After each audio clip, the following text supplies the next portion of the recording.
Un documental de radio a 30 años de la edición de octubre.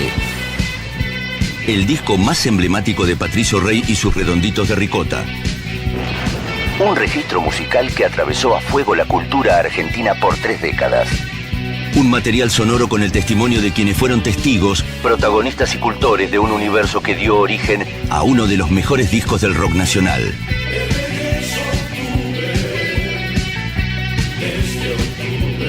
Desde octubre, un recorrido por uno de los últimos estandartes del rock iconoclasta. Bueno, siempre digo lo mismo al respecto. Yo no conocía a Los Redondos. Yo conocía a Sky Bellinson, conocía a Poli Castro y algunos otros que se fueron agregando, al hermano de Sky, mucha gente que frecuentaba la cofradía de la Flor Solar. Mucho más tarde, cuando ya la cofradía no existía, apareció por La Plata dando vueltas Solari. Así que no conocía a Los Redondos. Los Redondos se formaron después.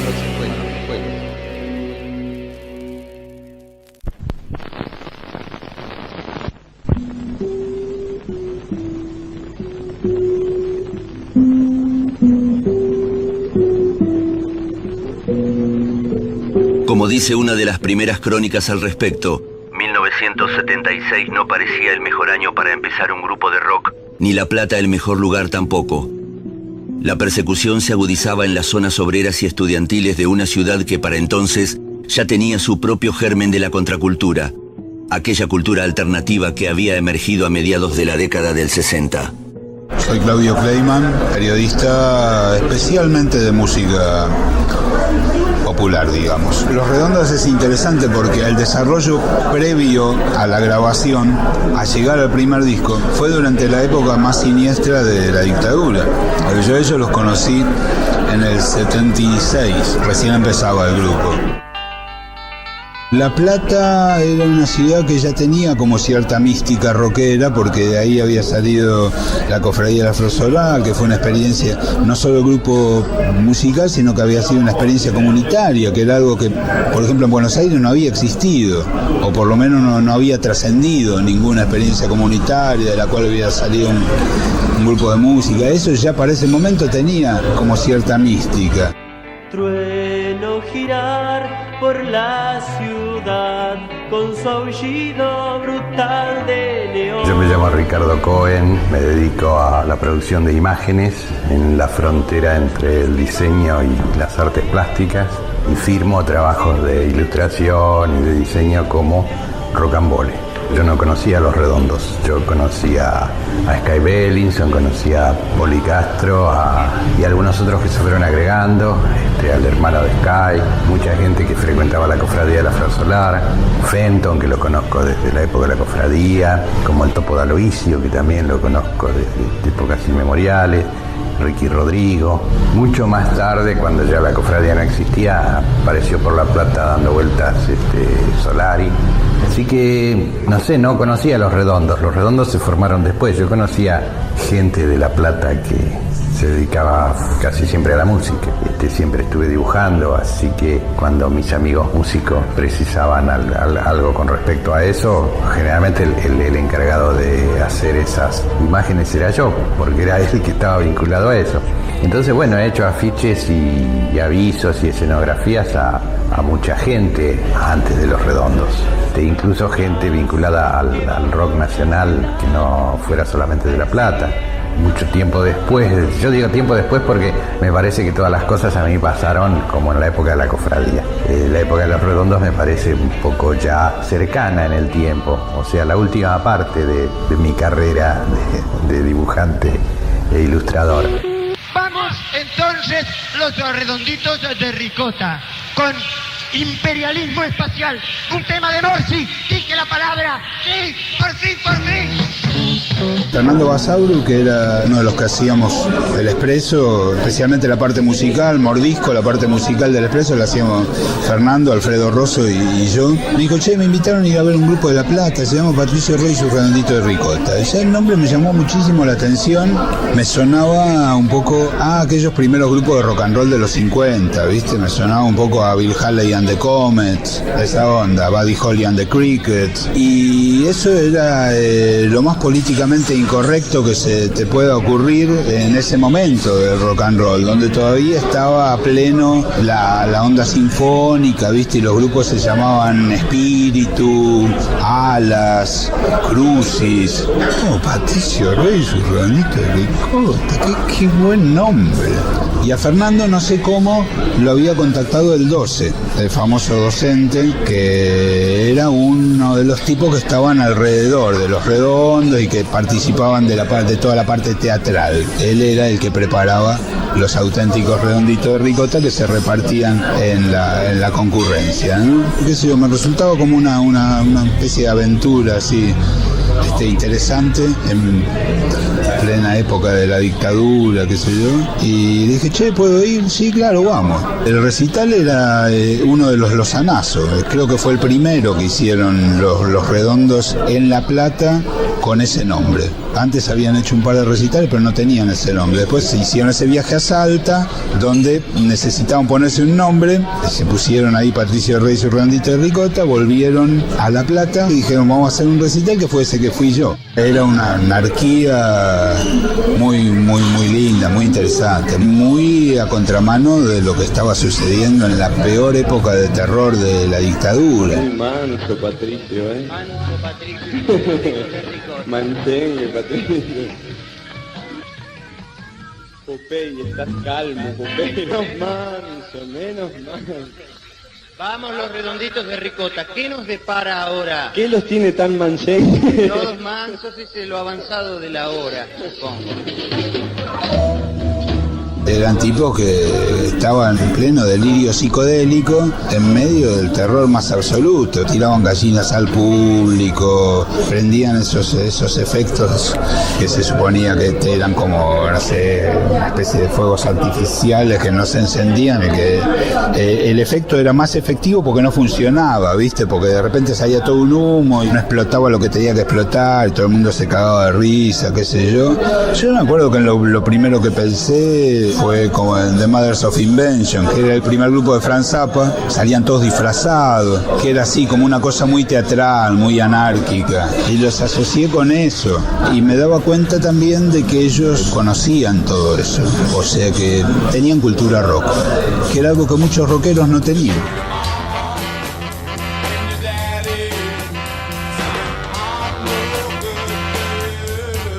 Tenían una formación, ¿viste? Conocían además of Invention y todo lo que se te pudiera ocurrir que tenía que ver con, lo conocían a Dylan y conocían a los Grateful Dead y habían leído a la literatura beatnik y habían leído a Ginsberg y a Kerouac, o sea, todo lo que pudieras asociar con no era casual, ellos lo conocían, tenían cultura rock y además tenían la vivencia porque lo estaban experimentando y lo estaban realizando. Yo soy Alfredo Rosso, soy periodista de rock. Fue en el año 78 cuando yo formaba parte de Expreso Imaginario y fueron a La Plata dos redactores y amigos míos de siempre, Fernando Basauro, lamentablemente fallecido, y Claudio Kleiman, fueron a ver uno de los primeros recitales de los Redondos y volvieron hablando maravillas de un show donde había un sultán, un tipo disfrazado de sultán que tiraba buñuelos de ricota a la gente, chicas vestidas como odaliscas, animales vivos, o sea, gallinas, como que era una gran fiesta popular.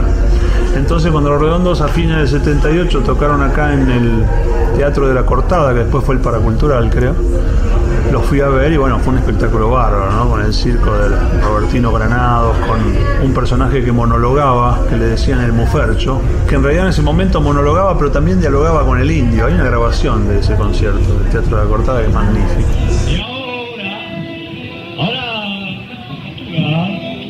Ahora vamos a romper la piñata, la famosa piñata, sí, con una danza.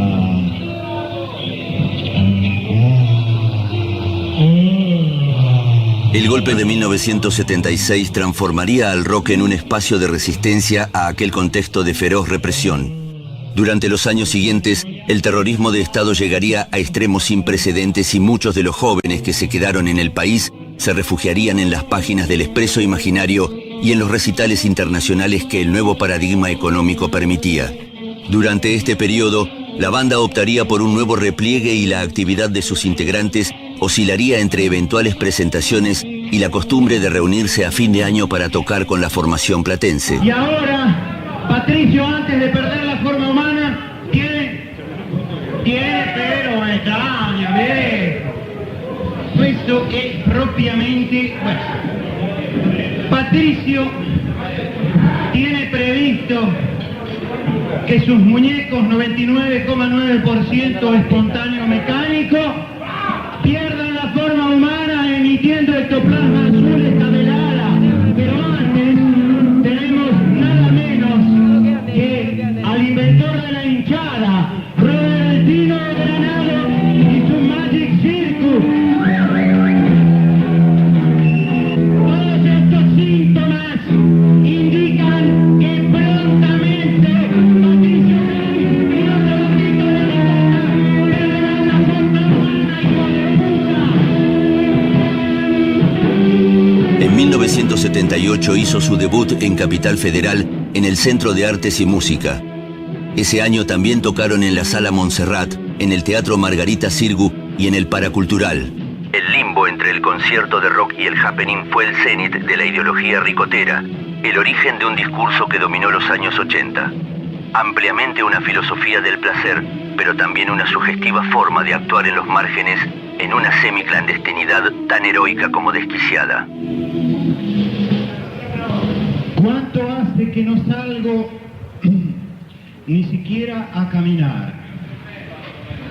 Que no veo a mis amigos en un bar para charlar. Porque desde que caen las sombras, cae el terror azul sobre la ciudad. Y los ojos no se miran. Y las bocas no sonríen con tranquilidad.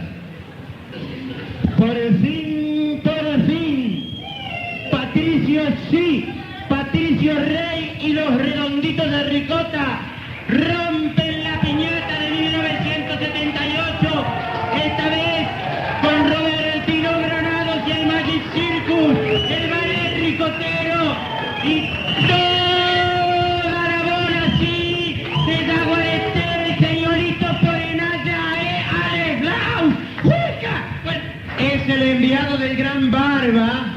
Fenton hará las delicias de grandes y chicos con el bajo. Recuerdo que los redondos eran como 8 en arriba del escenario y bueno, era muy caótico musicalmente todavía. Y había un repertorio que se fue perdiendo después, ¿no? Temas como el Super Sport, el Hidromedusa, todas canciones que quedaron inéditas. Y algunas que salieron, como el Blues del Noticiero, como un tal Brigitte Bardot. O sea que los redondos además agotaron varios repertorios antes de grabar su primer disco. Eso es notable, ¿no? O sea, tenían como 15 o 20 temas que nunca salieron.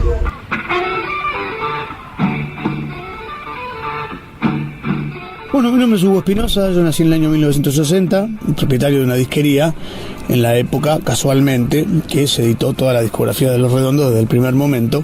Yo la vez que lo tuve oportunidad de ver fue en el festival, un domingo de tarde, un club Banco Provincia, así en Gonet, que fue la última actuación de Manal, y previo como grupo soporte, actuaron allí Los Redonditos de Ricota ante un público casi en su totalidad indiferente.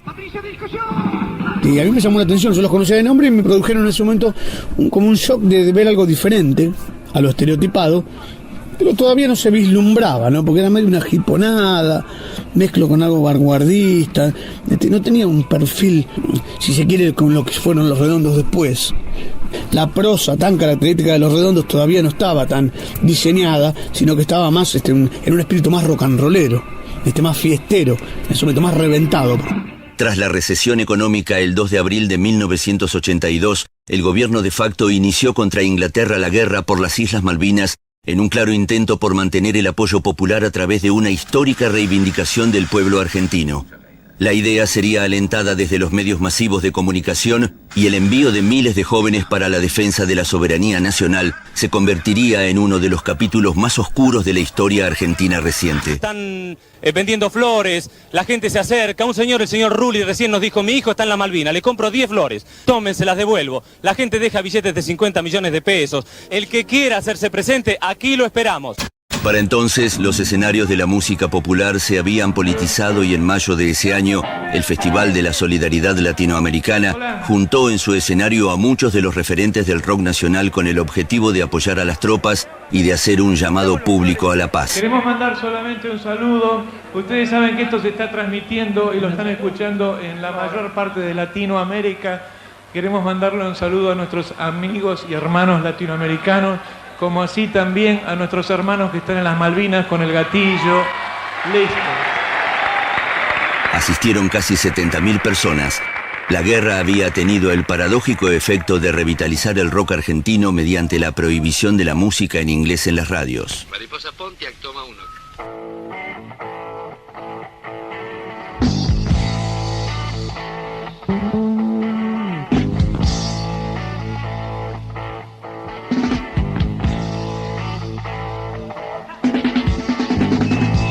Y en ese momento se estilaba mucho lo que eran las peñas de estudiantes o los centros de estudiantes, que tenían una especie de peña que funcionaba los fines de semana como, llamémoslo entre comillas, boliche bailable, donde fluctuaba un poco el ambiente universitario y estudiantil con muchos chicos del interior y alguna gente que andaba merodeando por el centro de La Plata. Y allí, en los centros de estudiantes, nos hicimos amigos de una barra de pibes, yo no me acuerdo si eran de Los Hornos, de la periferia de la ciudad de La Plata, que tenían los temas de Los Redondos grabados en un cassette. Los viejos demos, un tal Brigitte Bardot, Yanfi Frufi Farifru, los demos de RCA, creo que eran del año 82. Y allí ya nos pasamos las cosas como se tiraban en esa época, nos intercambiábamos música, y allí ya empecé a tener más presente, ¿no? No era solamente escucharlos en un show, sino que uno ya los tenía en mi casa, con esos 5 temas pertenecientes al demo de RCA del año 82.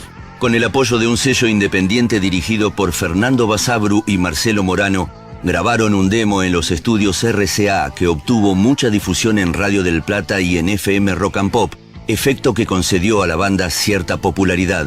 En este contexto, Patricio Rey y sus Redonditos de Ricota puso fin a su etapa platense e hizo su paso en la escena under capitalina junto a las Baby Squid.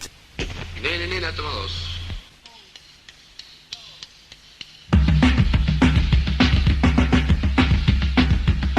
En la época del 82, 83 nos conocimos ya directamente con ellos. Después de Malvinas, digamos, me empiezo a aprender en serio, lo empiezo a ver seguido. Porque antes hacían un show a fin de año en el Bambalinas, en San Telmo, y algún show en La Plata, pero en realidad tocaban 5 o 6 veces por año porque no tenían una infraestructura que pudiera sostenerlos.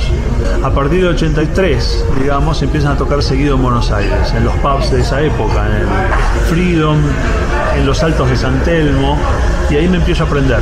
Y en el 84, cuando acá vuelve la democracia, había cada vez más pubs. Y Los Redondos tocaban en el Depósito, en Stud, en Caras Más Caras, en todas partes. Y ahí empecé a ir seguido, en la esquina del Sol, gran lugar, en la esquina del Sol.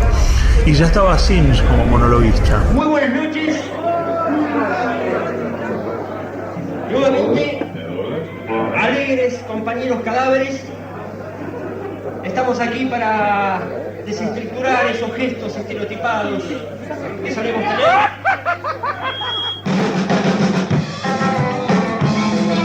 De ahí sale, por ejemplo, la anécdota de Pierre el Vitricida, viste, que el día en la esquina del Sol estaba llenísimo de gente y llovía más adentro que afuera, y había como un alto, como decirte, de 5 o 10 centímetros de agua en el piso y estaba la gente chapoteando los cables entre el agua. Era como que no hubo una tragedia de suerte exclusivamente, ¿viste? Gordo Pierre era un legendario manager del rock argentino, que había estado entre otros, con la gente de la cofradía, había sido el que descubrió a Sui Generis, había estado con Pedro y Pablo, y como había estado desde siempre muy ligado a la gente de La Plata, era amigo de Sky, de Paul y del Indio, estaba ese día entre el público, ¿viste? Así como estaba yo también. Y le dijo a la gente de ahí de la esquina del Sol que tenía que suspender el recital, y no le dieron ni 5 de pelota, por supuesto, y entonces se enojó y rompió un vidrio. O sea, se fue, y cuando se iba hizo así pum en un vidrio que estaba en la puerta, que se cayó así a pedacitos como si fuera de papel. Y bueno, después Los Redondos le compusieron esa canción. Pero era un personaje.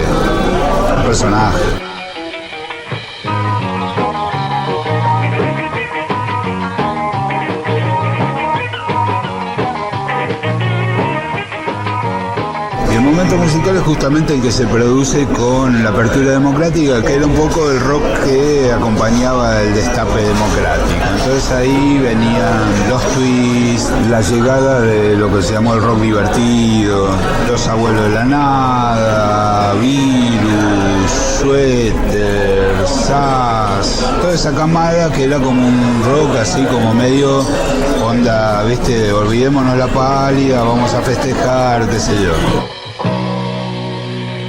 Hay que salir del agujero interior. A nivel musical estamos viviendo la segunda parte de la renovación de los 80s, o sea, los 80s empiezan con una renovación, yo diría, de símbolos, de paradigmas, de intenciones, ¿no? El rock argentino venía de una etapa de rock progresivo sinfónico y donde todavía antes del gobierno militar se manejaban mucho las utopías de cambio que los jóvenes habían tenido en los 60s y principios de los 70s. Cuando viene el proceso militar eso cambia de golpe, obviamente, es decir, se pasa a un rock de resistencia, pero de resistencia a base de simbolismos y de eufemismos, porque no se podía en las letras hablar de política abiertamente. Entonces se pasa a un rock que expresa más en base a símbolos, ¿no? En base a, digamos, la resistencia de allá tocar rock. En los 80 entra a tallar una nueva generación, la generación de los hermanos menores de esos jóvenes. Y grupos como Virus, como Soda, como Violadores, como Ratones Paranoicos, como Sumo, de alguna manera, cambian también la orientación de la música, por un lado, que se vuelve más punk, más new wave, más reggae, y de las letras, que ahora en muchos casos son más hedonistas, más dándole preponderancia al cuerpo, por ejemplo. En ese sentido siempre me pareció que el primer disco de Soda era un ejemplo bien fehaciente de esto, ¿no? Porque tiene temas que hablan de lo dietético, de la novia que tiene bíceps, o sea que va al gimnasio, de un misil en mi placar, de por qué no puedo ser del jet set. Para los rockeros ser del jet set era anatema, era como venderse. Ahora ya se empieza a hablar del jet set como una cosa amiga. La televisión se vuelve color. Hasta el 80 la televisión era blanco y negro en Argentina. Empieza a existir MTV, o sea que ya los rockeros tienen que tener imagen. Se empieza a liberar el cuerpo, o sea, los recitales, la gente empieza a bailar en los recitales. Virus tiene mucho que ver en eso de hacer que la gente se suelte. Entonces cambian mucho los parámetros de nuestro rock. Sin embargo, hay grupos que hacen otra cosa, acaso Los Redonditos.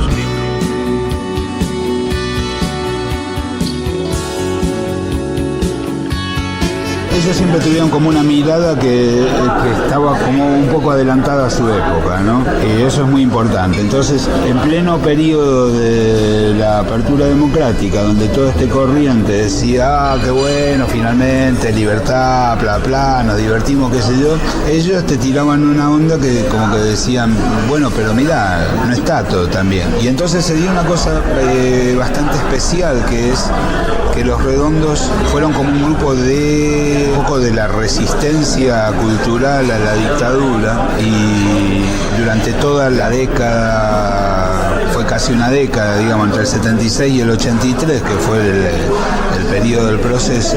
No es casual, me parece que justo con la apertura democrática, un poco después de eso, ellos consiguen llegar al disco, ¿no? Esta vez, por fin la prisión te va a gustar. Era una consecuencia de esa visión, de la visión de la desconfianza hacia el mismo establishment del rock, porque ellos antes de llegar al disco tuvieron como varias propuestas de productores, de grabadoras, y viste, se daban cuenta que no, y lo terminaron haciendo ellos un poco después de darse cuenta de que no era ese el camino que ellos querían, viste. El primer disco salió en el 85, si no me equivoco, Gulp. Eso significa que pasaron casi 10 años hasta que el grupo grabó. También el hecho de la dificultad que había antes para grabar establecía como una suerte de selección. Y bueno, vos fíjate que un grupo como Los Redondos, que pasan 10 años desde que empieza hasta que llega finalmente al disco, eso produce una maduración extraordinaria. La prueba la tenés en que cuando llegan al disco llegan a Gulp, que es uno de los mejores álbumes debut de toda la historia del rock argentino, ¿viste? Cuando los conocí tenía yo una vaga idea de ellos por intermedio de la revista Pelo, pero no los había escuchado nunca. Trabajaba de técnico en el estudio que en aquel momento todavía pertenecía al grupo Mía. Lito Vitale, técnico de grabación de Gulp, el primer disco de Patricio Rey y sus Redonditos de Ricota, grabado en el estudio familiar de los fundadores de Mía, Esther Soto y Don Vitale. Que era mi estudio, digamos, ¿no? Entonces en Superlógico, que hacía falta una base de como un Velotrón, yo qué sé, y bueno, lo toco yo. Y metimos unos cuantos teclados más en otros temas. A la hora de terminar el disco, mi vieja le dio todas las armas a Poli, o sea, le explicó cómo era lo que sabíamos hasta ese momento de cómo era editar un disco legalmente. Le prestamos el sello y hizo todo Poli, y evidentemente lo aprendió a hacer muy bien. Y al final de todo, estaba el piano en la sala, el indio me silbó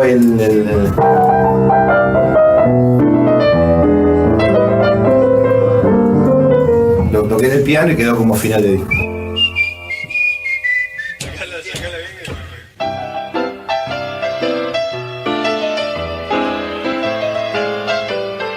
Lo importantísimo de Los Redondos era que ese ayornamiento sonoro se producía paralelamente con una profundización, digamos, del mensaje letrístico. La vestían un poco más así de luces a la música, pero mandaban un mensaje que era cada vez más pesado, porque además la apertura democrática permitía decir un poco las cosas más de frente. Algún origen tiene la polarización esa que se produjo entre Soda y Los Redondos, con la cual yo por supuesto no estoy de acuerdo, pero tiene su origen en que, bueno, representaban cosas muy distintas. Te puede gustar o no gustar, pero digamos, el origen de todo eso, ¿cuál es? Es justamente que Soda representaba la diversión, toda esa cosa así burbujeante de la primavera democrática, y Los Redondos de alguna manera, para mí, establecían una continuidad con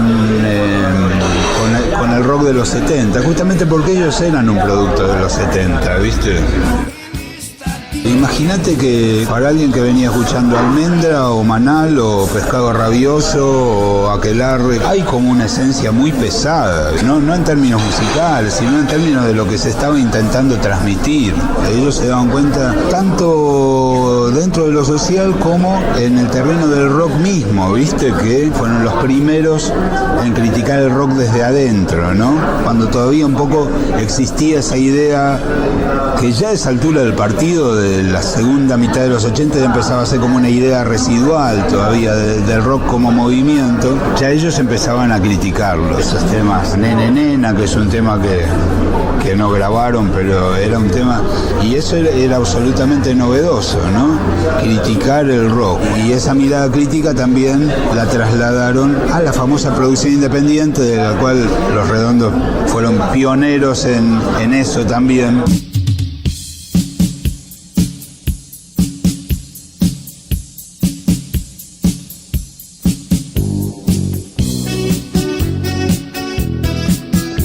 Generalmente yo era el encargado de hacer la parte gráfica, vinculado a la realización de las entradas, las escenografías y finalmente cuando grabaron las tapas de los discos. Ricardo Cohen, artista plástico. En un momento deciden grabar bastante tarde, o sea, tarde en el sentido de que Los Redondos existieron como Redondos más o menos desde fines de los años 70 y recién grabaron para el 84. Entonces, cuando llegó el momento de grabar, bueno, hubo que pensar en una tapa, en un sobreinterno, que como era una producción artesanal, no iba a ir a parar a grandes imprentas ni nada por el estilo, había que hacerlo a mano y lo íbamos a hacer nosotros en un sistema de impresión así artesanal como es la serigrafía.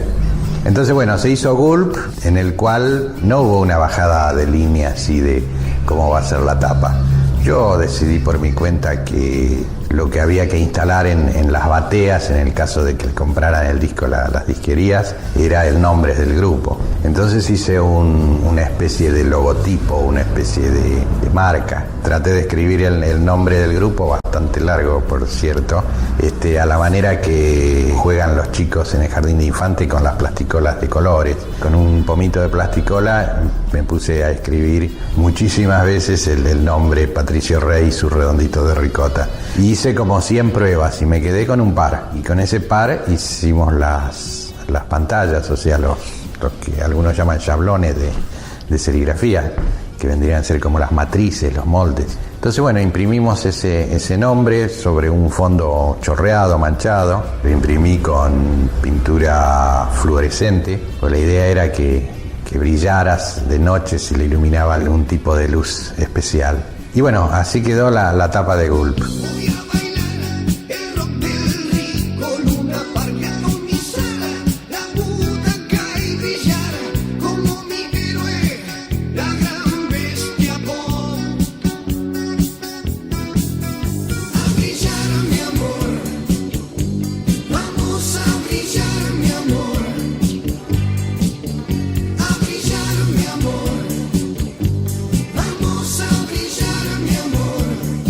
Y yo en realidad sabía que había salido del característico boca en boca. Yo creo que después hubo un comentario en La Expreso Imaginario, que Alfredo Rosso, muy ligado al entorno de Los Redondos, Kleiman también, bueno, Pettinato también, la gente que escribía en El Expreso Imaginario, hicieron un comentario de la aparición del disco Gulp.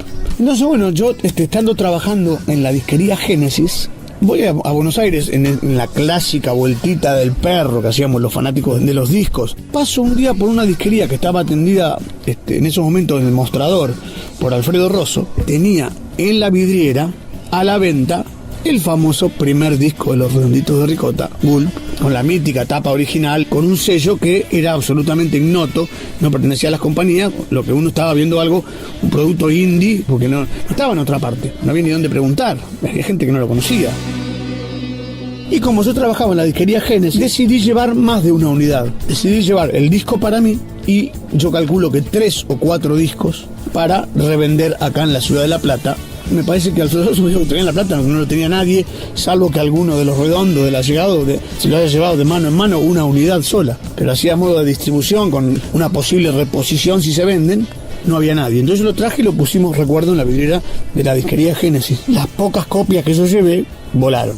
Le llamó la atención a gente que pasaba, porque en una disquería que vendían, que buscaban cosas un tanto underground, si se quiere. La gente venía, se acercaba porque encontraba respuesta a cosas como este tipo. Nosotros ya conocíamos, ya sabíamos que existían los cassettes del Festival de Pan Caliente, los cassettes de los demos de RCA, con esos 5 temas famosos que graban Los Redondos, porque circulaban en el Parque Rivadavia, donde yo iba como coleccionista y ahí accedía a lo que era el mercado paralelo, en realidad de Los Redondos no paralelo, sino el mercado de lo único que había, que eran las grabaciones de los shows de Margarita Xirgu, de los shows del Paraculturales, de toda esa primera etapa de los monólogos. Entonces algunos de los temas yo ya los conocía, porque yo conocía todo el repertorio de la primera época, Bajo las Palmeras, un tal Brigitte Bardot, el Bazar de Walkman y Fripp, el Hidro Medusa, esos temas que figuraban y que todo el mundo estaba esperando que los grabaran. Cuando aparece Gulp, muchos de esos temas míticos de la primera época no estaban. Y ahí nomás al año siguiente sacan Octubre, ¿viste? Son 2 álbumes extraordinarios, aunque ellos actualmente no les gusta, pero más por una cuestión de sonido, ¿viste? Porque, bueno, lo que no tenían era experiencia en el estudio, sí, justamente tenían mucha experiencia en vivo, y entonces los temas eran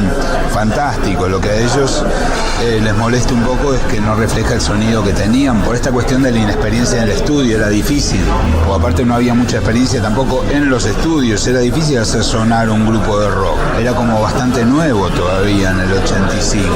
Los grupos de rock habían empezado a grabar en el 70, así como regularmente, digamos, había muy poca experiencia, 15 años, viste, en términos de música, digamos, es un periodo muy corto. Llegó después, digamos, del profesionalismo ese de hacer sonar bien a los grupos.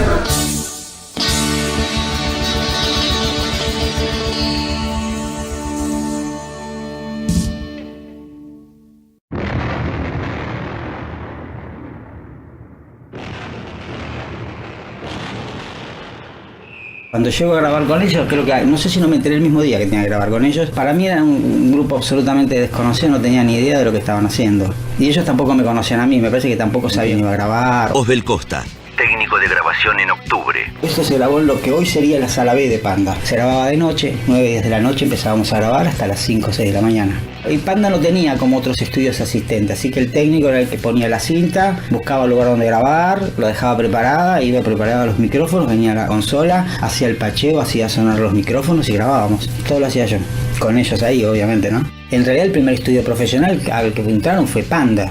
Ese fue el estudio como consola, lugar grande y micrófonos de buena calidad y press y qué sé yo, y cintas, o sea que no tenían la experiencia tampoco necesaria como para decir, bueno, vamos a hacer un super disco. Con la misma formación de Gulp, el Piojo Ábalos en batería, Semilla Bucharelli en bajo, Willy Crook en saxo, Tito Fargo y Sky Bailinson en guitarras, el Indio Solari en la voz y Poli Castro a cargo de la producción ejecutiva, Patricio Rey y sus Redonditos de Ricota grabó su segundo disco, Octubre, 9 canciones grabadas entre agosto y septiembre de 1986 en los estudios Panda de Capital Federal. Cuando ellos llegaron tenían los temas armados y seguramente los tenían ensayados porque ya sabían los arreglos, como para entrar a grabar directamente, ¿no? Que fue de hecho lo que se hizo. Los bajos se grabaron en equipo y por línea, y las guitarras también, y se regrabaron cosas porque quedamos en grabar las bases primero y sobre esas bases regrabar guitarras, teclados, algunas percusiones, algunos efectos que aparecen en el disco.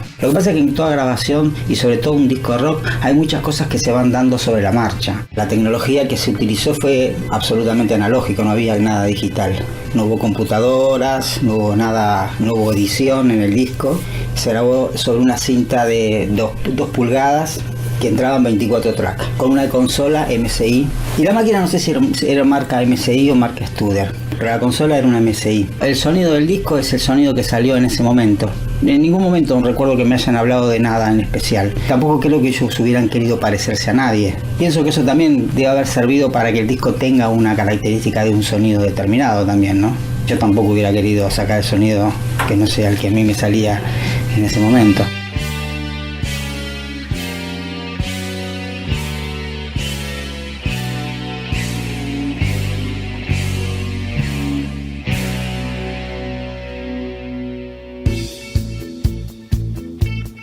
Ellos eran distintos, inclusive cuando yo hablaba con ellos y hablábamos de la cuestión, digamos, como filosófica del rock, ellos tenían una visión distinta. Yo, por ejemplo, les preguntaba por qué no tocaban en televisión. Cuando yo grababa a todo el mundo y todo el mundo se moría por ir a televisión. Ellos no. Entonces la explicación que me daban, a mí me resultaba, por supuesto, que sumamente interesante, pues ser distinto no porque quiero ser distinto, sino porque tengo algo distinto que mostrar, tengo algo distinto que hacer y mi conducta en la vida es distinta. De alguna manera eso está reflejado en el disco. Yo no sé hasta dónde ellos eran conscientes de lo que iba a venir después. Lo que sí me parece que eran conscientes de lo que eran en ese momento, que vivían una situación distinta. Por ejemplo, este disco ellos sacaban plata de los shows, iban juntando, lo cual les evitó tener que depender de una compañía discográfica o depender de un productor que ponga la plata y que los condicione. Que eso también, viste, te marca una diferencia con el resto de los grupos. Cuando tenés un productor que te dice qué es lo que tenés que hacer y cómo lo tenés que hacer. O cuando el técnico te arrasa con sus conocimientos y terminas vos haciendo lo que quiere el técnico y no lo que vos querías hacer. Hay gente que dice, no, yo no quiero que me produzcan, me produzco yo aunque quede mal, pero soy yo. Ese disco no tuvo producción, ese disco lo produjo todo el mundo que estaba ahí adentro. Todo lo que está de ahí es lo que tocaron ellos. Y ahí no hay subirme la afinación, sacar la primera parte, todo lo tocaron ellos y todo lo hicieron ellos y lo inventaron ellos. Si algo se pareció a algo, me parece que fue casualidad. Yo creo mucho en las casualidades y sobre todo en las grabaciones. Si bien este disco coincide con la profesionalización de la banda tras 10 años en la escena under de las artes, la obra condensa un momento ciertamente paradigmático para la cultura argentina. A escala mundial, era la última etapa de la Guerra Fría, el enfrentamiento entre los bloques occidental capitalista liderado por Estados Unidos y el oriental comunista liderado por la Unión Soviética, que dividió al mundo desde 1947.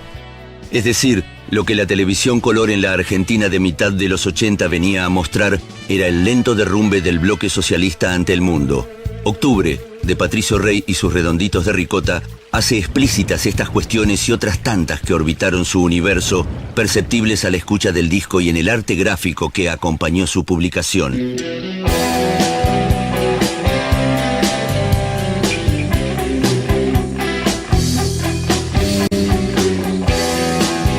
Octubre sale en 1986, en un momento en que se había recuperado la democracia, pero había un clima bastante incierto porque se empezaba a ver la fragilidad del gobierno radical del doctor Alfonsín, un poco por las presiones de los militares que no querían ser juzgados ni condenados por las atrocidades del proceso militar, por un lado. Y por el otro lado estaba también la cuestión de la crisis económica, porque todavía estaba el Plan Austral desarrollándose, pero se veía como una cierta fragilidad en el ambiente, cosa que se confirmó más o menos un año más tarde cuando entró en crisis todo el esquema económico. Todavía no se había perdido del todo el barniz de frescura de la democracia, pero sí ya se había empezado a desgastar un poco la relación de la gente con el gobierno. Había problemas también con los sindicatos, o sea que había una situación de cierta zozobra en la calle. Quizás un poco mitigada también porque era otro año del Mundial de Fútbol, entonces más o menos para la época en que sale octubre estábamos en clima de Mundial, que fue el segundo Mundial que ganó Argentina. El del famoso gol de la mano de Dios de Maradona y del otro golazo de los ingleses. Ahí lo tiene Maradona, lo marcan dos, pisa la pelota Maradona, arranca por la derecha el genio del fútbol mundial, y es el tercero tocar para Borruchaga, siempre Maradona, genio, En ese momento en el mundo, para hablar un poco más allá de Argentina, la Guerra Fría se estaba poniendo caliente otra vez, porque tenías gobiernos así muy intolerantes y muy jodidos, ¿no? Como el de Ronald Reagan en Estados Unidos, Margaret Thatcher en Inglaterra y Brezhnev al comando de la Unión Soviética. Y la Guerra Fría también se daba en las competencias deportivas, porque ahí hubo un par de olimpiadas donde una de las potencias no fue a la olimpiada de la otra. Y cuando veías a las deportistas, se notaba también esa Guerra Fría, ¿no? Porque lo dice el indio, flacas gimnastas de América, secas, austeras soviéticas, ¿no? Como que se veía esa tensión en el aire, por un lado. Incluso hay una alusión a una gran tragedia que pasó ese año a nivel internacional, que fue una tragedia nuclear en Rusia, la tragedia de Chernobyl, donde algo que salió terriblemente mal en una central atómica y se contaminó toda la atmósfera y murieron una cantidad de gente que todavía hasta el día de hoy no se sabe cuánta fue, porque el gobierno soviético escondió la noticia o disimuló la noticia hasta donde pudo. Lo que pasa es que tiene una manera de expresarlo muy particular, tiene un lenguaje que va por abajo, si se quiere, que tiene un metalenguaje, pero está claro. Por ejemplo, cuando dice en Boken el tiro libre, que los buenos volvieron y están filmando cine de terror. Los buenos volvieron, volvió la democracia, volvió la posibilidad de decir cosas, pero estaban rodando cine de terror porque lo que pasaba a diario era terrible, en el sentido de que todo estaba mal.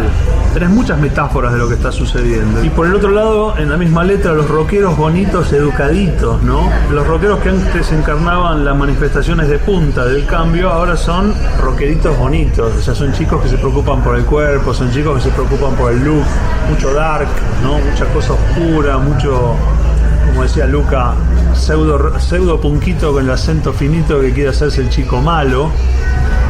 Lo tengo muy presente todo eso. Así que bueno, lo veo como eso, como un disco muy concentrado en su época. En la segunda mitad de los 80, que es cuando sale Octubre, también el rock se había vuelto autocelebratorio, el rock argentino. O sea, había empezado a hablar de sí mismo. De ahí que un profeta como Charlie, una vez más con un disco como Piano Bar, resume todo eso, ¿no? Canciones como Promesas en el Bidet habla un poco de eso, ¿no? Las relaciones se vuelven más tortuosas, se vuelven más así, hay mucho reviente en la Argentina, mucha cocaína, y después viene el bajón. Entonces esa combinación de euforia y bajón define muy bien las letras y la actitud de los grupos argentinos en la segunda mitad de los 80. Y Octubre me parece un ejemplo primordial de dar un buen cuadro de situación de lo que pasaba en ese momento. Para mí las letras de Octubre son fundamentales para entender la década. Ella tiene una forma de hacerme creer que es para mí la mejor manzana. Su estilo desprecia mi soñar. Con ella soy rico gratis. La veo casi como un demonio y rasco la alfombra por su amor. Hablando de letras de la época, Divina TV Führer, por ejemplo, habla para mí del monopolio que empieza a tener la televisión en la vida diaria, como nunca antes. Cosa que es visionaria, porque ahora ya la televisión es parte de un conglomerado que integran diarios, cable, radios, que son todos de una misma persona, de un mismo grupo de poder. Eso empieza en los 80s, se consolida en los 90s y ahora ya es una pared infranqueable. El hecho de que a vos te dé un mismo mensaje, un diario, te dé la misma noticia que ves dentro de un rato en el noticiero del canal que es dueño de ese diario, te lo dice una emisora de radio que es poseída por eso. Entonces estamos hablando de el Führer. ¿El Führer quién era? Hitler. O sea, sos esclavo de ese gobierno totalitario que es la multimedia. Y el indio lo vio venir. Lo dice también Cerati con Sobredosis de TV: apágalo, enciéndelo, no puedo vivir así. O sea, fíjate como los dos grupos que supuestamente estaban enfrentados en la retina popular, porque había barra de Los Redondos y barra de Soda, coinciden en la divina TV Führer. Para uno es la sobredosis de TV, para el otro es la TV como dictador, pero los dos dicen lo mismo. Los Redondos hablaban de otra forma, no completamente hermético el indio, ni siquiera es totalmente hermético, sabe encriptar lo que quiere decir, pero muchas veces la resonancia de las letras de por sí es fuerte. Por eso todo el mundo canta No lo soñé.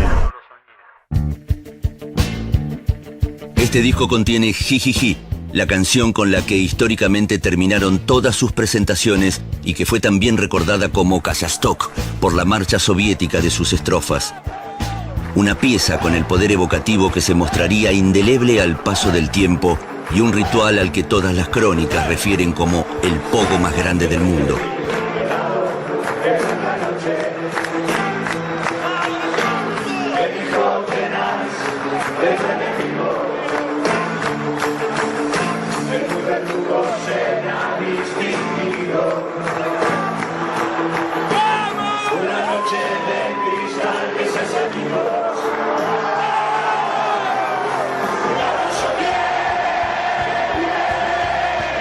Creo que innovó en un sentido de que es un disco dark, es un disco casi gótico de Los Redondos, es un disco donde las estructuras de las canciones son muy oscuras y misteriosas, guitarras, percusiones, todo está metido para adentro, ¿no? Hay un par de temas expansivos y rockeros como Ya nadie va a escuchar tu remera o Divina TV Führer, pero el clima general del disco es un clima más opresivo. Yo diría, por ejemplo, si tuviera que hacer una asociación con un grupo de afuera, diría con Joy Division o con The Fall o con Bauhaus. O sea, es un disco denso, una asociación de tipo climática y atmosférica, ¿no? Es el disco oscuro. Los Redondos tomaron algunas de las cosas de los 80, pero tampoco se fueron de mambo. Por ejemplo, nunca tuvieron tecladista y eso es una cosa que los benefició enormemente. Ellos a la batería tocada sumaban la batería electrónica que era tocada también, porque lo que sumabas era el sonido electrónico, pero no sumabas la máquina. Creo que no tocaban con máquina, ¿viste? O sea que la batería electrónica en realidad seguía el pulso de la batería humana, pero con un sonido más modernoso.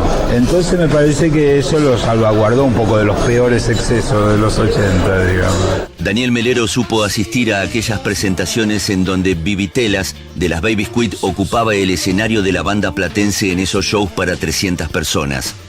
A mí no me gustaban Los Redondos, no me gustaba el rock and roll, más allá de que tenían una cosa muy new wave, confesó alguna vez Melero, quien junto a Claudio Fernández fueron los músicos invitados para octubre. Ellos establecen en términos de sonido una conexión con ese sonido nuevo que estaba llegando. Ellos ponen un segundo baterista, que era Claudio de Don Cornelio, que tocaba como esas baterías, esos rototones electrónicos que había, el octapad, sí.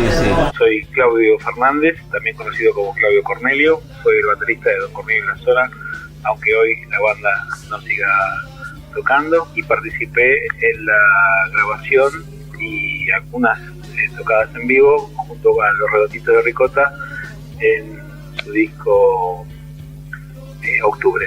Yo fui invitado a participar del disco de una manera muy fortuita. Don Cornelio hacía su debut con su formación más estable. Presentábamos el material en un lugar que se llamaba Gracias Nena. Pusimos un aviso que decía Don Cornelio y la Zona transando con el establishment muy cerca del arpa. Ese texto llamó la atención del periodista Enrique Sims. Luego del recital me dicen que la manager de Los Redondos, Poli y Sky, quieren hablar conmigo. A Sky le llamó poderosamente la atención. Yo usaba batería convencional y también una batería de estas hexagonales, como la de la marca Simmons, pero eran de origen argentino, llevaban Tramp X, las baterías, las hacía alguien que ya había experimentado con Charlie Alberti, y la segunda batería fue la que yo usé. Y el sonido era muy de la época de los 80. Me acuerdo que brindamos, no nos conocíamos, digamos, nosotros éramos muy novitos en el ambiente y ellos venían tocando hace rato. Y un par de días después, Sky me propuso hacer algunos aportes de percusión con este sonido a la música de su nuevo material, porque todavía yo no sabía que era material para un disco. Yo conocía a Los Redonditos solamente por el nombre, no había tenido oportunidad de escucharlos, sabía del cuasi fenómeno que era, porque todavía era una cosa que no era absolutamente masiva. En vivo participaba en Motorcico, que fue donde yo grabé, y después en otras canciones, creo que 2 o 3 más, donde hacía algún apoyo de percusión al Piojo Ábalos, pero digamos mi tema era Motorcico, ¿no? Que era el tema por el cual ellos me habían citado a mí. Para mí en el disco hay temas de afuera y temas de adentro, temas expansivos hacia afuera, como Divina TV Führer, de Regreso a Octubre, ¿no? Y como Ya nadie va a escuchar tu remera, que justamente tiene otra de las claves del disco, que dice: un último secuestro no, el de tu estado de ánimo no. O sea, ya nos robaron todo, nos robaron 30.000 personas y las liquidaron. Nos robaron la plata, nos robaron un montón de cosas, bueno, pero no nos roben el estado de ánimo, ¿viste? O sea, ese es tu último refugio. Entonces, por eso pienso que es un disco muy interesante, porque está el afuera y el adentro. ¿Entendés? Son los redondos del exterior y del interior, las dos cosas. Temas del adentro, para mí es Semen Up, es Motorcico, es Jijiji, ¿no? Temas del tipo conflictuado con su historia, son todos temas, en mi modesto entender, compuestos de un tirón, compuestos por una misma llama creadora, con una misma musa. Posiblemente también el regreso de Mao, que aunque no está en el disco, es parte de Octubre, de la aureola de Octubre, y también de estos polvos futuros lodos, otro tema que no entró en el disco, pero que es parte de la época.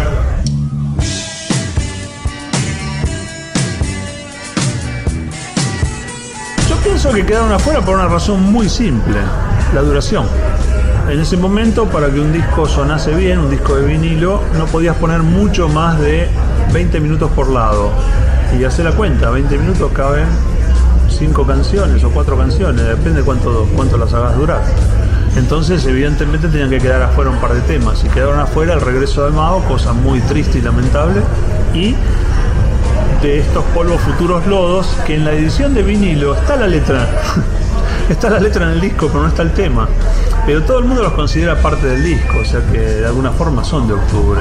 Los Redondos dejaban un montón de material afuera, especialmente en esa primera época había montones de temas que quedaban afuera de los discos, que es lo que han ido apareciendo en Piratas, etcétera, porque había mucha composición. Precisamente al llegar al primer disco con 10 años de historia, tenían como una valija llena de canciones y seguían componiendo a un ritmo muy prolífico.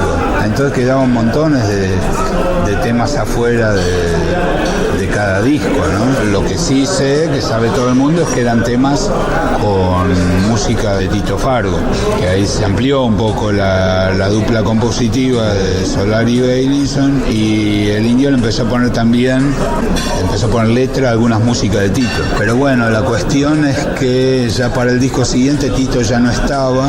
Sería bueno que algún día, cuando se haga la edición definitiva de Octubre en CD, se recupere la cinta de estos polvos futuros lodos, que debe estar, y aunque sea una versión en vivo de Regreso de Mao, porque además era un temazo con el cual empezaba la mayoría de los conciertos de esa época.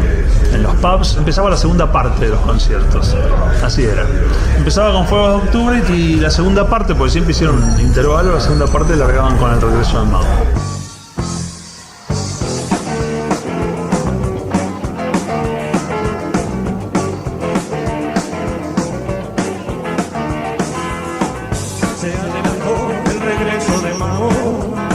Para la etapa de Octubre ya hubo otro tipo de reunión, donde nos reunimos varios, algunos músicos, alguna gente allegada a Los Redondos, y nos pusimos a delirar, a tirar ideas sobre el tema. Y bueno, alguien dijo veo banderas, otras personas dijeron veo mucha gente, otros veo una revolución. Entonces bueno, con ese par de temas yo me fui a trabajar y sí, se había planteado que el disco era una especie de homenaje a las revoluciones. La idea era homenajear un poco la lucha de los desposeídos contra los poseedores. Y bueno, yo estaba un poco en ese momento en un proceso así estético en el cual las multitudes eran mi tema preferido. Si lo buceamos profundamente, a lo mejor era que daba esa época, ese resurgimiento, esa primavera alfonsinista, esa vuelta a las grandes manifestaciones. Quizás todo eso bombardeaba, digamos, la cáscara de la conciencia y producía a lo mejor como efecto de eco, ¿no? Imágenes. Entonces se me ocurrió que el tema estético tenía que pasar por algo así como tipo anarquista o tipo soviético. Muy políticos que digamos, no creo que sea o haya sido nadie del grupo. Es más, muchas veces la interna de Los Redondos fue bastante discutida. Pero de todas maneras, bueno, estábamos todos de acuerdo en que la estética y la impronta lírica del disco fuera un homenaje a todo ese tipo de revueltas. Lejos creo que de cualquiera de los integrantes de Los Redondos producir alguna especie de panfleto, no, más bien expresar un sentimiento. Es como que le veíamos más el lado estético a la cosa, como basándome bastante en imágenes así rescatadas de grabados de tipo anarquista y de imágenes que yo tenía en la cabeza acerca de las películas de Einstein. Bueno, ahí se decidió que el disco se iba a llamar Octubre. Yo pensé en usar una tipografía que recordara a la tipografía rusa, que para nosotros, para los ojos así más occidentales, se nos parece que algunas letras estuvieran al revés. Di vuelta una letra de la palabra y quedó con ese aspecto así de alfabeto cirílico. Hay una imagen en la contratapa que es la catedral tal como se veía antes, sin las torres, que aparece como incendiándose. Se me ocurrió eso como símbolo de revolución, ¿no? Como un ataque, un atentado a los valores trascendentales o los valores establecidos. Y bueno, una gran multitud, una imagen muy repetida en la Argentina, sobre todo toda la última historia, ¿no? La historia del siglo XX y parte del XXI también. Los colores tenían que ser muy pocos porque el hecho de la impresión en serigrafía, que es bastante rústica, no daba para demasiada fineza. Entonces, bueno, el rojo era un color que inevitablemente tenía que estar si se hablaba de revolución, el negro si se hablaba de cierto anarquismo. Y bueno, queda el blanco, que era el blanco de la hoja de cartulina donde se imprimió, y pude agregarle un gris más para redondear un poco las formas de esa especie de muchedumbre que se ve. Se imprimieron 7.000 copias, todas a mano, y hoy día creo que cada una de esas 7.000 copias está buscada por los coleccionistas, porque más tarde se hizo una reedición ya impreso en offset, o sea que ya no tiene la impronta que daba la serigrafía, que le daba un cierto espesor a la pintura.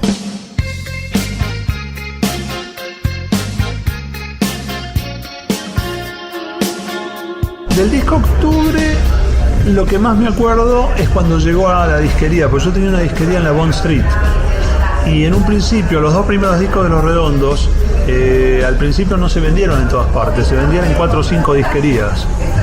En la que yo tenía, que se llamaba Tabú, en la de Claudio Kleiman, que se llamaba Ibidem, y en 2 o 3 más, en Abraxas, que sigue estando, ahí en Santa Fe al 1200, y en un par más. Y entonces era muy emocionante ver a Poli y Sky trayendo ellos los discos, ¿entendés? No que te lo mandara la distribuidora o no sé, que vinieran los propios músicos a traerte los discos. Y fue fuerte eso, el día que salió Octubre la gente se agolpaba, ya llegó el de Los Redonditos, ya llegó el de Los Redonditos, sí, acá está, y bueno, qué sé yo, vendimos un montón. Y después ya la popularidad del grupo hizo que ya no podían estar en 5 disquerías, ¿viste? Ya no eran más tan underground, ya era una cosa Vox Populi, entonces tuvieron que acudir a una distribuidora en sus términos, porque siempre trabajaron en sus términos, eso hay que decirlo, siempre Los Redondos hicieron las cosas como se les antojó. lo cual es brillante. Cuando yo abro mi disquería, una disquería de la Ciudad de La Plata, que estaba en la galería de la calle 857, que se llamaba Crazy, la tenía a medias con un conocido de yo, que de un boliche que se llamaba Metrópolis, y cuando sale Octubre, pese a que el disco tardó un poquito en ser captado y constituirse en un clásico del rock nacional eterno, ya era otra la distribución. Pero en ese momento Los Redondos compartían la vidriera con... en ese momento había salido, creo yo, no sé si Locura de Virus, Rocas Vivas de Miguel Mateos, el primer disco de Soda Stereo. El primer disco de Soda Stereo es el 84-85. Era mucho más popular, sin tener la popularidad que tuvo después Soda Stereo que Gulp. Por otra parte había sido editado Virus y los Soda Stereo, por ejemplo, eran artistas de CBS. Y para el éxito del grupo es fundamental la distribución. Por eso yo creo que Los Redondos tuvieron una visión muy inteligente de salir y que el disco circulara casi de una forma así clandestina a que alguien se los pusiera en las vidrieras de todo el país. Eso fue un hecho fundamental. Los Redondos tenían otra distribución. Ya no era una cosa de mano en mano o de boca en boca. Ya después de la aparición del disco de Octubre ya tenían una distribución más organizada, como era la distribución de la empresa DBN, Distribuidora Belgrano Norte, que está por la zona de Chacarita y de donde partían las camionetas y te mandaban las circulares con los lanzamientos, y entre ellos apareció el disco Octubre, cuando ya Los Redondos tenían una cierta convocatoria de tocar más o menos para unas 500 personas en alguna actuación en la Ciudad de La Plata. Y fue el pasaje de los pequeños clubes a los teatros medianos y a los estadios cerrados. Este disco se presenta en Palladium, que era una especie de discoteca enorme que quedaba en la calle Reconquista entre Paraguay y Marcelo T. de Alvear, y se presenta 2 veces. Se presenta antes de que salga, en mayo, y en octubre, cuando ya había salido, con la escenografía de Rocambole.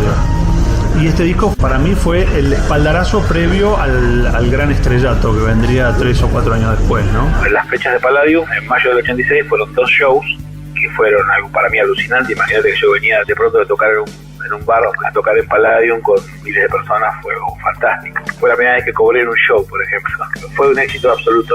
Era como el ir a un show de alguien absolutamente consagrado. Estaba absolutamente lleno, absolutamente lleno. Fueron 2 shows increíbles. Bueno, hoy se va a sumar acá a esta banda de bandoleros un integrante más, momentáneo, tiene su banda, una banda que yo les aconsejo que la vayan a ver, que se llama Don Cornelio, y que se llama Claudio, que nos va a acompañar, creo que nos va a acompañar.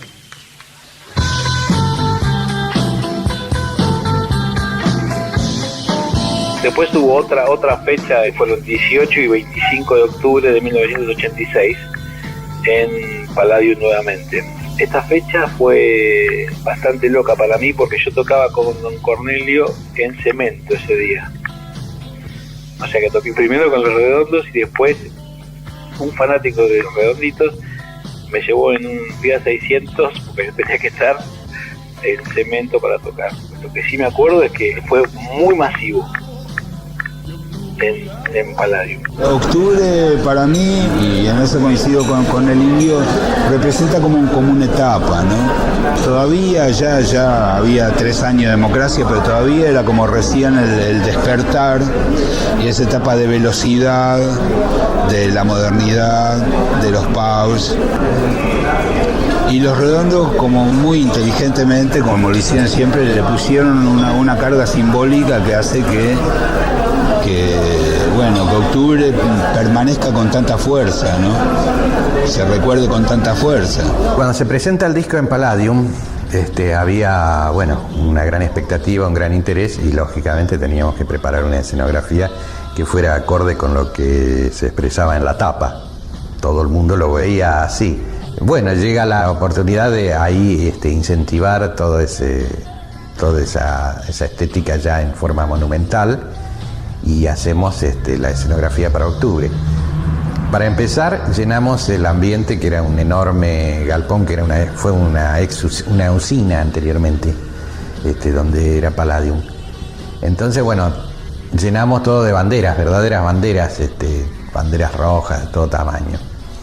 Y el fondo, pintamos previamente de negro todo el fondo real del galpón, ¿no? La pared trasera del escenario, la pintamos de negro con sopletes, en una noche, y en la noche posterior pintamos sobre ese fondo negro imágenes en blanco, parecidas a las imágenes de multitud que se ven en el disco. Fue todo muy rápido, lo hice también apelando no a las técnicas pictóricas con pincel normales, sino apelando al soplete y al compresor, o sea, haciendo como una especie de gigantesca aerografía.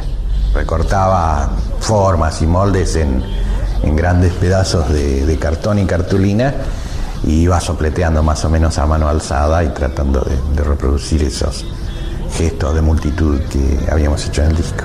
De todas maneras, hubo un recital anterior, un recital que se llamó Efímero, en el cual yo ya había ensayado una escenografía donde se veían multitudes, enormes multitudes con banderas.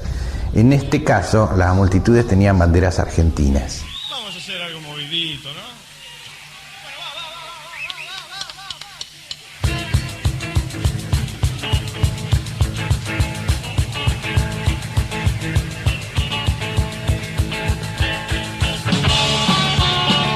Mientras estábamos grabando Octubre, me invitaron a un show y en un teatro que no me acuerdo cómo era el teatro, pero estaba lleno de gente, era una barbaridad de gente lo que había, estaba al palo. Ahí medio como que tomé conciencia de que ya era un grupo que estaba constituido, que ya venía con una trayectoria.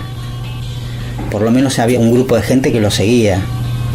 Y cuando ellos hacían un show y sacaban un aviso en el diario, iba la gente y ya los iba siguiendo. O sea que no era un grupo que era de la nada, que ya tenían una cantidad de fans que los iban aguantando, me parece. Unos recitales fantásticos, porque eran Los Redondos en un momento muy grosso. Como te decía antes, ellos ya llevaban 10 años tocando cuando llegan al disco. Ya para la época de Octubre del 86 llevan 11 o 12 y habían consolidado esa formación donde además estaban, Tito Fargo, estaba Willy Crook, eran todos músicos importantes, de mucho peso. Estaba todavía el Piojo Ábalos en batería, no había entrado Walter, creo que fue el último disco que hicieron con el Piojo, ¿no? Pero era una formación con la que habían hecho un rodaje importante, que tenía músicos de mucho peso, y era un momento así muy efervescente, así que justamente yo comprendo, por haberlo visto en vivo, comprendo un poco la frustración que tiene el Indio con respecto a esos discos, porque claro, si vos los veías en Palladium y escuchás el disco en el vivo, era muy superior, tenía una potencia que en el disco no estaba. Inclusive hay un pirata de ahí de Palladium que aún grabado así nomás, debe ser un grabadorcito que tenía alguno del público. Vos escuchás cómo sonaba el grupo y es infernal, te das cuenta que las versiones son mucho más polentosas que las versiones de estudio. Son dos fechas, 18 y 25, si no me equivoco, de octubre, en Palladium, un local en Capital Federal. Pero no fue la presentación de Palladium y a la usanza de los viejos cassettes, la aparición prácticamente simultánea. Esto era otra cosa, era ya una edición casi semioficial, a la usanza de los viejos y legendarios piratas en CD que aparecían en aquella época. Los temas de Octubre se venían tocando antes de que aparezca el disco. Algunos de ellos se incorporaban en los shows, y yo conocía mucho el material porque estaba muy familiarizado con lo que era el ambiente de lo que era el Parque Rivadavia, donde circulaban ya mínimo una docena de cassettes de Los Redondos. Estamos hablando en el 86, cuando ya había actuaciones por doquier, y capaz que Los Redondos tocaban, podía ser en el Paracultural o en el Studio Flipado, y al otro día el cassette estaba circulando en el Parque Rivadavia. El pibe que piratea y que va y lo pone en el Parque Rivadavia con una tapita hablando de los años 80 sabía que había demanda de eso, por lo tanto que estaban al tanto de que había demanda, y como había demanda favorecía a la banda en cuanto al prestigio. Era una de las más buscadas en términos de piratería. Lo que pasa es que al salir algo oficial, fabricado al mismo nivel de producción que las ediciones que ellos tenían en la calle, se asustaron y mandaron una circular advirtiendo al comerciante de que ni lo vendieran y, si es posible, denunciaran a quien había sido el fabricante. Bueno, acá me piden el propio público que presente a Teocaridis, que colaboró con nosotros tocando el viejo Hammond, un órgano que ya no existe, ¿no? Luego de las históricas presentaciones de Palladium, la banda de los 2 primeros discos de Los Redondos se disolvió, y a un año de la salida de Octubre, la oscuridad del disco sería anticipatoria en épocas de indulto, cuando 2 muertes torcieron el destino de Patricio Rey, la de Andrés Teocaridis, tecladista e invitado para los shows de esos años, y la de Luca Prodan, el italiano al frente de Sumo el 22 de diciembre de 1987. 2 meses antes de su muerte, Luca se batiría a duelo con el Indio en el escenario de cemento. Baby, you got me rocking down.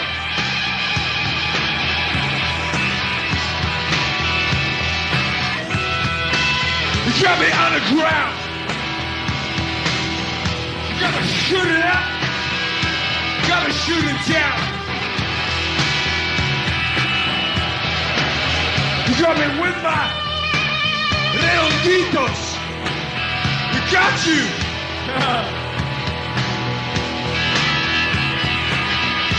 Everything is true. Durante la década del 80, Patricio Rey y sus Redonditos de Ricota edita 3 de sus mejores discos de manera consecutiva. Gulp, 1985, Octubre, 1986 y Un Bayón para el Ojo Idiota, 1987.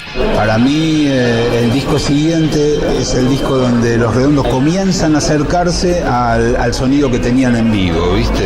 Comienzan a sonar rockeros en vivo, en Un Bayón para el Ojo Idiota, que después se profundiza en Bang Bang, que es el disco que le sigue.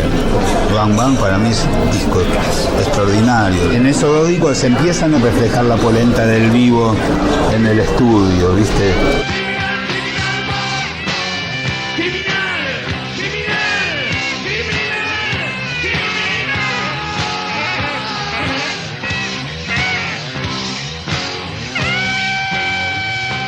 Lo que pasa es que es tan ínfima el paso y lo decisivo del disco Octubre por la calidad del disco, que es difícil hablar en estos términos también, porque la popularidad se disparó por todos lados y ya ese aura underground que tenía lo dejó de tener.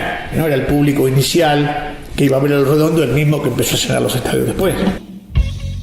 De Octubre en adelante es abismal la diferencia que hay en cuanto a popularidad que desde Gulp a Octubre. O sea, artísticamente fue un salto y fue más popular porque hubo otra distribución, pero no hubiera tenido ese empujón masivo que tuvieron con El Bayón y Bang Bang. En esa trilogía está el despegue en cuanto a lo comercial.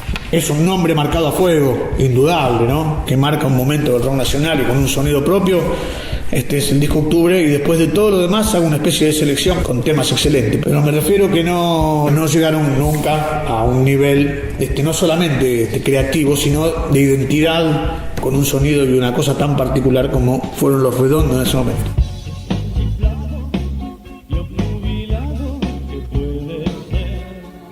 Yo me siento identificado con ese sonido y me siento muy identificado con el disco porque fui parte del disco y porque muchas de las cosas que están ahí las hicimos así porque estaba yo. Si hubiera estado otro, lo hubieran hecho de otra manera, porque seguramente es criticable desde el punto de vista técnico cosas que están ahí, pero no me parece que la gente piense mucho, digamos, como que el sonido es lo importante. Me parece que el sonido va por abajo. Yo creo que suena muy bien porque es un disco atemporal en muchos aspectos. El sonido es un sonido sui generis, en el sentido de no del grupo, ¿no? Sino de la palabra original. Es un sonido que remite a sí mismo de alguna forma. No es un sonido que pertenezca a una época. Hay discos de los 80 que escuchás esas baterías Simmons o escuchás esos efectos que son muy de época y que envejecieron, pero Octubre no envejece porque es muy redondito, tiene la impronta de Los Redondos. Ellos no envejecen, la música de ellos no envejece, el mensaje de ellos no envejece. Yo lo que rescato es esa impronta que tenían ellos de no ir a los medios masivos de difusión, porque el rock genera una energía en el que lo toca y en el que lo escucha que no es reproducible, por ejemplo, a través de la televisión.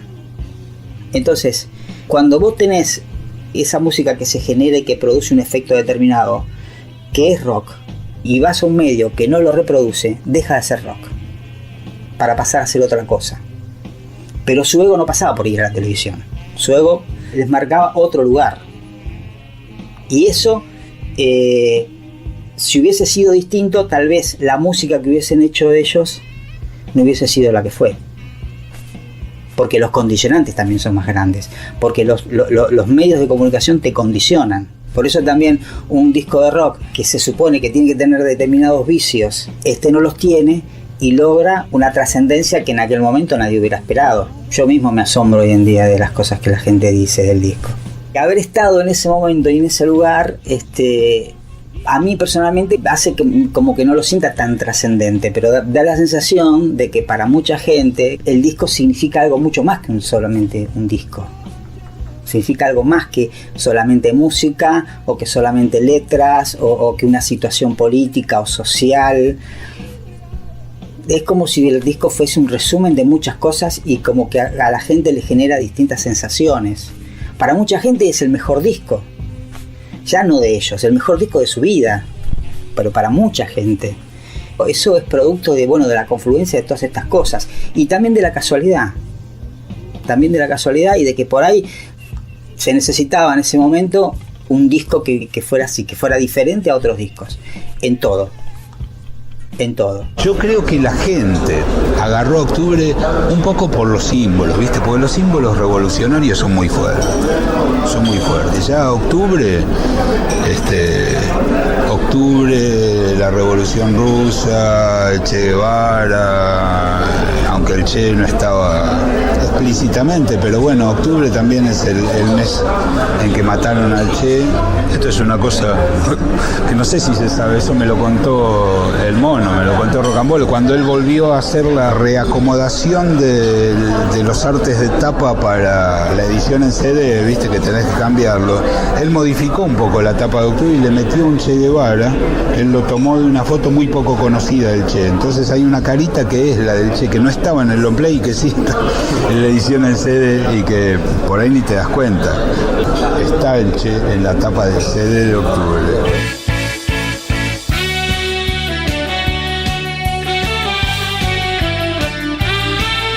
El tema del esclavo de la cadena, siempre lo cuento, no es un dibujo que perteneciera a Octubre. El esclavo con la cadena surgió como tema de un aviso de diario. Recuerdo que lo hice en Buenos Aires un día así a las apuradas, porque yo andaba de casualidad en Buenos Aires, entonces me encuentro con Sky, que me dice que había que hacer un aviso urgente para poner ese mismo día en el diario porque el suplemento sí cerraba esa tarde. Entonces, sí o sí había que hacer un dibujo o algo para poner en el aviso. Yo no tenía tiempo de venir acá a La Plata a trabajar en mi taller, entonces hice algo que siempre digo, lo hice a las apuradas. Quizás si hubiera tenido tiempo de corregirlo, hubiera sido de otra manera. Pero da la casualidad o la paradoja que ese dibujo que lo hice a lo mejor casi sin pensar es el dibujo que más han reproducido los chicos en remeras, hasta se lo tatúan.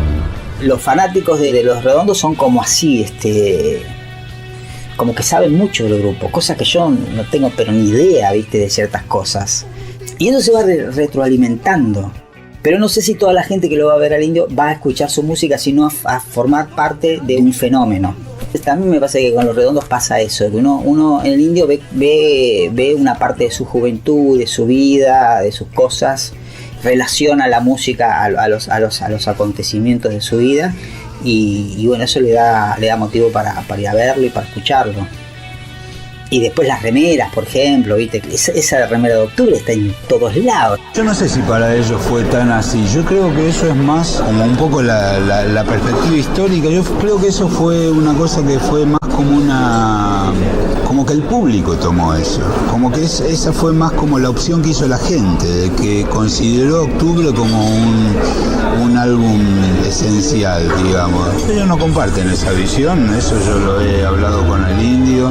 El Indio siempre fue escuchar mucha música y está muy al tanto de lo que se iba produciendo. Y así, digamos, incorporó toda la nueva tecnología en Los Redondos del último periodo, de Momo Sampler y de último Bondi a Finisterra, qué sé yo.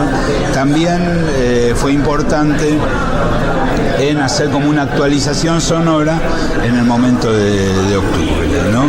Que si pensás, en realidad los 80 fueron como una especie de ensayo para lo que iba a venir ya a finales de los 90, porque finales de los 90, ellos vuelven a meter un segundo baterista que toque máquinas, porque lo que pasa es que la tecnología en los 80 estaba muy poco desarrollada y los sonidos eran espantosos.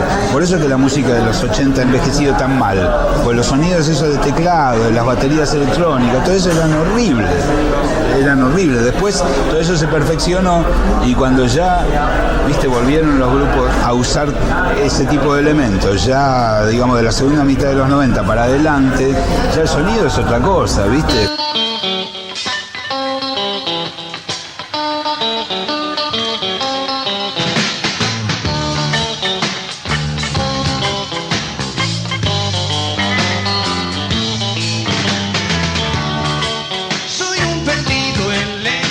El advenimiento de la cultura capitalista durante los sucesivos golpes militares y más aceleradamente a partir del avance de los medios masivos de comunicación transformó la vida y el desarrollo de la cultura argentina. En las próximas décadas sería cada vez más difícil para Los Redondos conservar el rock como una condición y los capítulos de los años siguientes estarían fuertemente atravesados por el permanente conflicto entre el público y la seguridad. Walter, de 17 años de edad, había sido detenido por personal de la comisaría número 35 el sábado 19 de abril, luego de participar de un recital del conjunto de rock Los Redonditos de Ricota. Tuvo que ser internado y el 26 de abril falleció en un hospital. Según algunas declaraciones, el joven habría sido golpeado por la Policía Federal. En general hemos un pueblo bastante más amable. Hemos un pueblo, en cierta forma, más amable y un poco más solidario. Todo eso se fue perdiendo, primero con el proceso que nos enseñó a desconfiar de cada uno de los que teníamos al lado.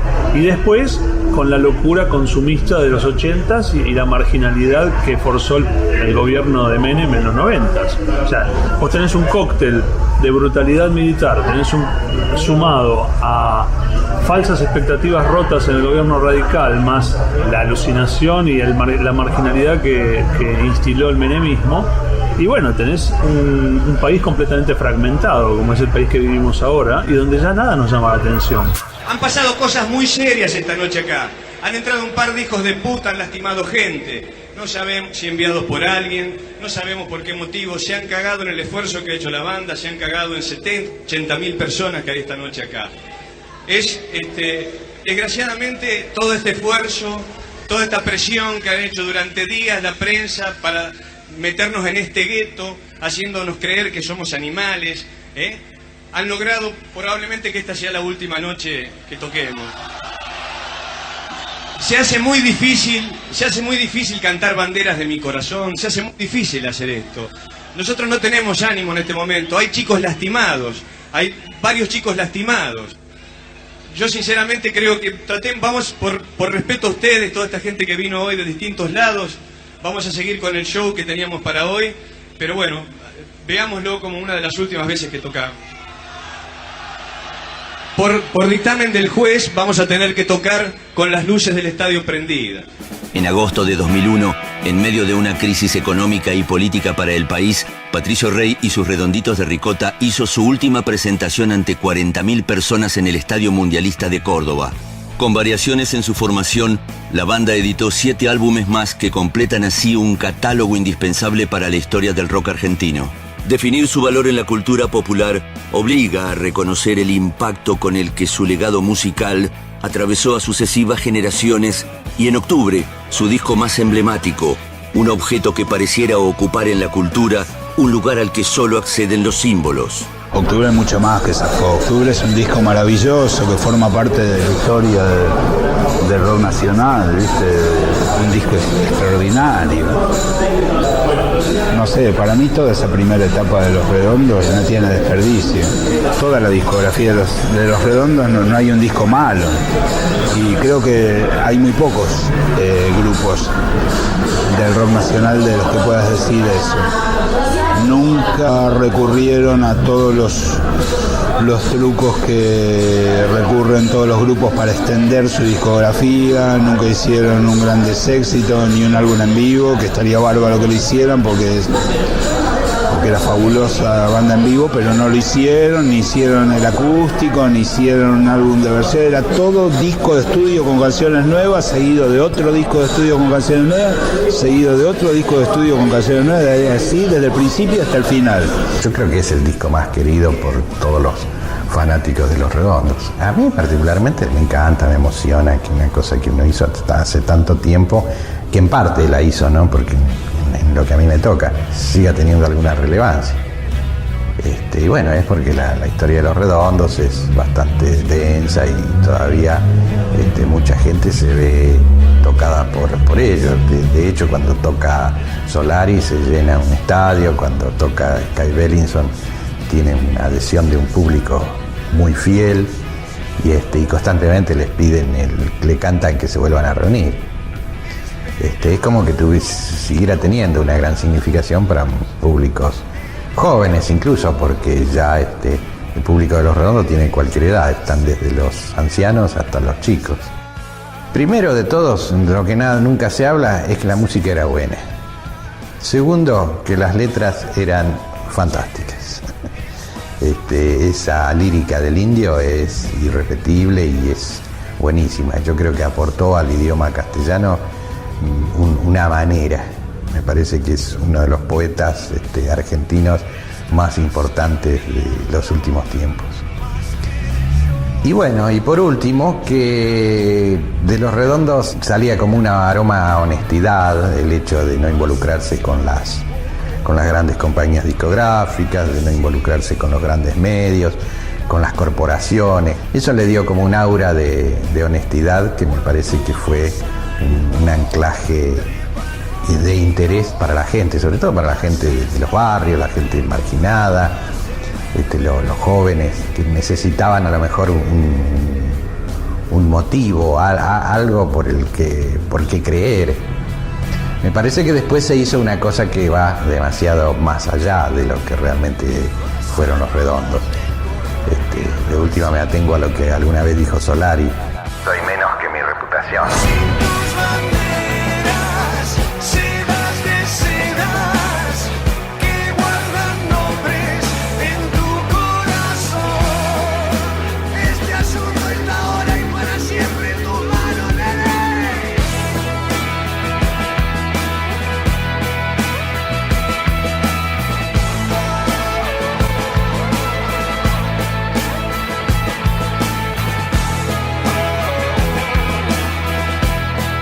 Agradecemos los testimonios de Osbel Costa, Ricardo Cohen, Claudio Kleiman, Alfredo Rosso, Hugo Espinosa y Claudio Fernández.